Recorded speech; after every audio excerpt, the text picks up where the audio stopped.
YouTube, welcome back to the channel. Today we'll be seeing if the Arctic Air Pure Chill 2 can cool the inside of your car. Now I know with the way temperatures are across the US right now, it is scorching in places. And not everybody has working AC. I've been getting a lot of comments. Could one of these devices cool the inside of your car? We'll find out today. Now just a little information on the device. I also get questions. Can it work off batteries? And even if you Google it, like does the Arctic Air take batteries? It comes up with yes. All the models I have don't take batteries. They're DC powered only, so just know that. Check. I mean, I know there's off-brands and they may take batteries. Otherwise, you just plug it into your USB in your car and it'll run that way. The problem with this device, and the problem I'm having right now, is this is the cord that comes with it. It's a USB-C. I don't have a USB-C to USB cord anywhere. I looked through all my cords and I couldn't find one. So I'm gonna have an extension cord running to my car. I'm just gonna put this in there and test it with the car sitting here in my driveway instead of driving it around. So we'll still see if this works. Just, I have to use this plug right now instead. I will also be filling up the Arctic Air Pure Chill with ice water, so we can try to get the best results out of this. I don't have high hopes. I will put up a map right now of where these types of devices work best. Obviously in dry climates. I'm in Michigan. It is really humid out. The temperature right now is 85 degrees. It's a little overcast. I have thermometers in the car that will give us the humidity too. So I don't have high hopes. If you live in a dry climate, you may get better results, but we'll also go over towards the end of the video why this may not be the best option for you. There's some other things we have to take into consideration when putting one of these in your car. But let me get this filled up and stick it in the car, and I think I'll let it sit in there a half hour to an hour and then go back and check and see if we've dropped the temperature any. So I'm in my car here and I'm already sweating.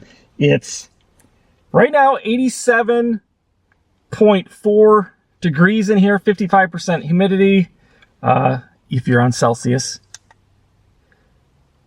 30.8 degrees Celsius. It's warm. I have another one over here on the side that's saying 97 degrees. I think because that was in the sun, was beating on it. I'm gonna move that out of the sun. And I have one in the back seat, 85 and 55% humidity. So I moved that one over the passenger seat into the shade so it's not getting direct sunlight on it. This way we can kind of see. I'm gonna put it right here on the center console, trying to blow towards me, I guess.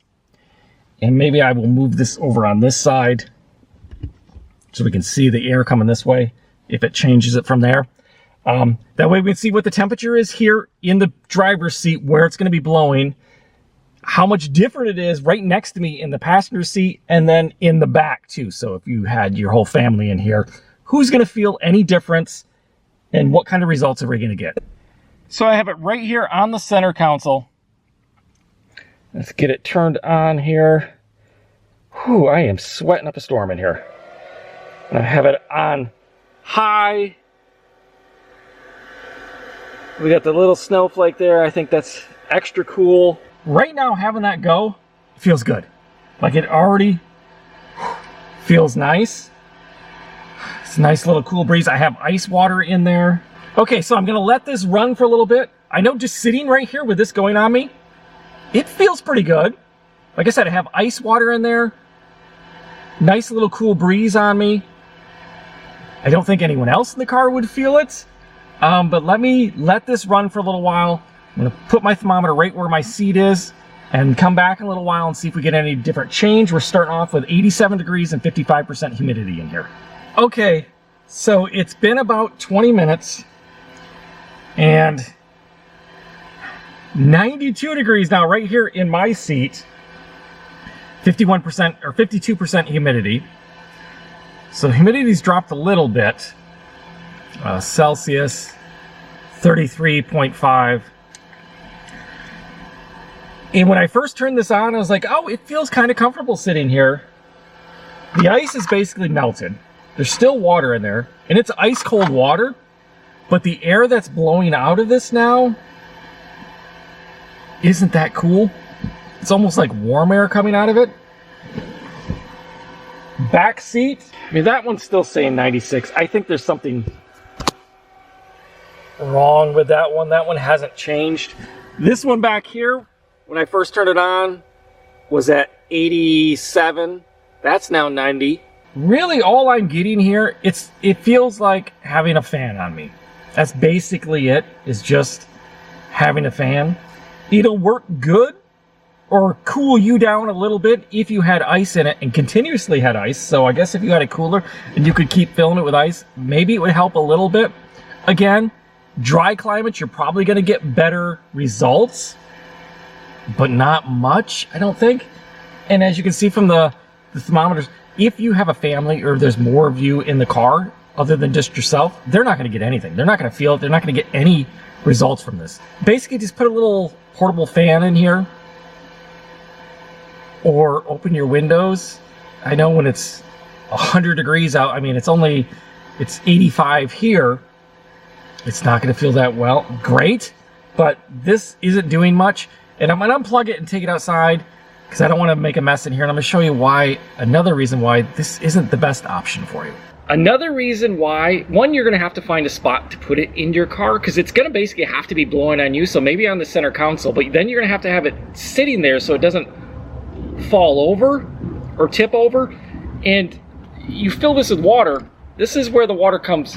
You're filling it right here on the top here. So every time you hit a bump, you're going to have water. You know, if you go around a corner, you go over a hill, and it just tilts a little bit, you're going to have water coming out of this. So take that into consideration too, depending on where you're driving. I mean, and like if you have this on the center console and you don't have it strapped down or stuck to the thing, it's going to tip over and now you just made a mess and water just went everywhere. So is this the best option for your car if you don't have AC? Absolutely not. Even if you're in a dry climate, say out west, or maybe another country wherever you don't have high humidity, you're gonna have to, you deal with the water too of it's spilling. So you'd have to come up with some sort of way to mount this in your car and to keep it from spilling. Maybe if you could set some tray underneath it that would catch the water, but by the time you go through all that, I think there's probably other options that would be cheaper. Again, just a fan, because that's all I was really getting. Yes, it was cool at first with the ice in there, but once that ice melts, because it's getting close to 90 degrees in the car, it doesn't take long for the ice to melt, then it really doesn't do much, and it's pretty much like a fan. So there you go. Let me know in the comments below if you've tried it in your car, you know, depending on where you live, and what type of results have you gotten? And did you come up with a better way to mount it in your car to not have these issues where you're having water going all over the place or it tipping over? There you go. If you've enjoyed the video, smash that like button. Subscribe if you haven't already subscribed to the channel. I'll see you next time.